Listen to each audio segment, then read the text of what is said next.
धरती पर कुछ लोग सौभाग्य या अच्छी किस्मत लेकर आते हैं, अथवा लगातार बदकिस्मती या दुर्भाग्य के शिकार होते हैं।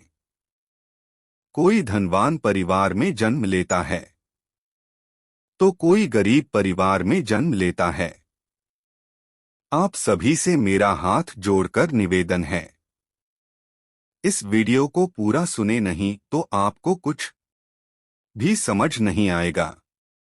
क्या पता ये चंद मिनट आपका कुछ भला ही कर दे। कोई दिखने में सुंदर और आकर्षक होता है, तो कोई कुरूप होता है। कोई गरीब होकर भी संस्कारी, ऊंचे विचार वाला, मीठा बोलने वाला, जिंदगी के उतार चढ़ाव को हंसकर सहने वाला होता है। तो कोई धनी और उच्च परिवार जिसमें सारे सुख हैं। ऐसे परिवार में जन्म लेकर भी गलत आदतों का शिकार होकर बुरे शब्द का प्रयोग करने वाला और पढ़ाई लिखाई में नालायक सिद्ध होता है। कई लोग सब साधन संपन्न होते हुए भी पिछले किए कर्मों के अनुसार अचानक सब कुछ खो देते हैं।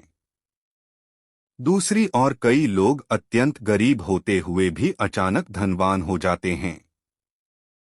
उनका कायाकल्प ही बदल जाता है। यह सारा खेल पिछले कर्मों की वजह से ही होता है। यदि अनुकूल परिस्थितियां हो तो सौभाग्य है, और यदि प्रतिकूल परिस्थितियां हो तो दुर्भाग्य है। क्या भविष्य पहले से निर्धारित होता है? क्या मंत्रों से दुर्भाग्य को सौभाग्य में बदल सकते हैं? ज्योतिष या किसी तंत्र मंत्र से भविष्य को अनुकूल किया जा सकता है। ज्योतिष कोई जादू की छड़ी नहीं है। ज्योतिष एक विज्ञान है। ज्योतिष में जो ग्रह आपको नुकसान करते हैं, उनके प्रभाव को कम कर दिया जाता है, और जो ग्रह शुभ फल देता है, उनके प्रभाव को बढ़ा दिया जाता है। हम अपने आप को परिवर्तित कर लें तो दुर्भाग्य को कुछ हद तक सौभाग्य की अवस्था में लाया जा सकता है। कोई भी ऐसा कार्य नहीं जो कि एक मनुष्य ना कर सके। अपने कर्म से किस्मत खुद लिखता है इंसान। भाग्य को बदला जा सकता है। एक भाग्योन्नति हेतु प्रभावशाली उपाय। यदि आपको भाग्योन्नति में बार बार अवरोध की स्थितियों का सामना करना पड़ रहा है, अथवा आपका प्रत्येक कार्य सफलता के समीप आकर रुक जाता हो, तो मंगलवार से शुरू कीजिए। कम से कम 11 मंगलवार लगातार 2 बूंदी के लड्डू, 5 पान के पत्ते और 1 नारियल लेकर रात भर उन्हें अपने सिरहाने रखें, और अगले दिन इस सामग्री को किसी नदी, नहर इत्यादि बहते जल में प्रवाहित करें। अपने घर या कार्यस्थल की दक्षिण दिशा में सिंदूर और शहद से भरे 2 पात्र सदैव रखे रहें। आप देखेंगे कि शनैः शनैः आपके भाग्य के समस्त अवरोध हटकर जीवन में शांति एवं समृद्धि का समावेश होने लगा है। 2 भाग्य साथ नहीं तो आर्थिक परेशानी होगी ही, ऐसे होगी दूर। किसी भी दिन सुबह जल्दी उठकर लाल रेशम का कपड़ा लें, और उसमें अखंडित 21 चावल के दाने जो हल्दी से रंगे हो बांध लें। इसके बाद लक्ष्मी माँ की पूजा करें। और पूजा के स्थान पर कपड़े में बंधे चावल भी रखें। पूजा के बाद माँ से अपनी मनोकामना मांगे, और चावल की पोटली को अपने पर्स या फिर तिजोरी में रख दें। ऐसा करने से आपकी आर्थिक समस्या दूर होगी। जय महालक्ष्मी माता। 3 घर कभी भी खाली हाथ न आएं।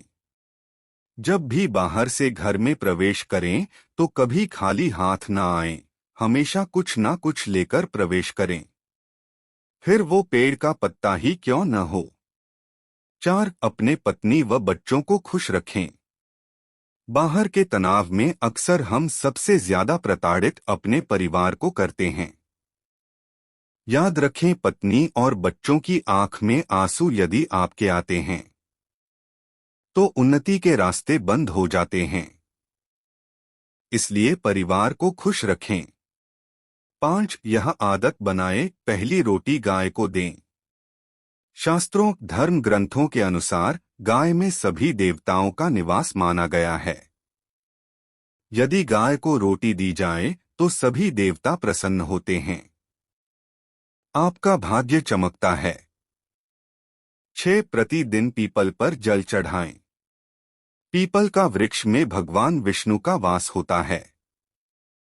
ऐसा करने से भगवान विष्णु प्रसन्न होते हैं और शुभ फल देते हैं। वैज्ञानिक रूप से भी इसका महत्व है। 7 बड़े बुजुर्ग माता पिता की दिल से निस्वार्थ सेवा करनी चाहिए। 7 उनका आशीर्वाद जरूर लेना चाहिए। घर से किसी काम निकलें तो अपने माता पिता बड़े बुजुर्गों के पैर छूकर आशीर्वाद लें। इनके आशीर्वाद से आने वाला संकट टल जाएंगे और आपके बिगड़ते काम बनते चले जाएंगे। 8 सोमवार के दिन नहाकर करीब 9 बजे 2 अगरबत्ती ले। उनको अपने कमरे के फर्श पर स्टैंड में लगाकर जला दे और अपनी नेत्र दृष्टि को अगरबत्ती से जब तक नहीं हटानी है जब वो पूरी जल ना जाए। साथ ही अपने मन ही मन आप जिस किसी भगवान को मानते हैं उसका नाम लेना है और फिर चुपचाप से सो जाए। यदि भगवान ने चाहा तो वो आपके सपने में आकर कुछ ना कुछ जरूर देंगे। विशेष भूलकर भी आपको रात में अपनी बीवी से दूर रहना है। कृपया शेयर कीजिए, हो सकता है आपके कारण किसी का भला हो जाए और उसके आशीर्वाद से आपका कर्म, भाग्य, किस्मत सुधर जाए। जय श्री राम।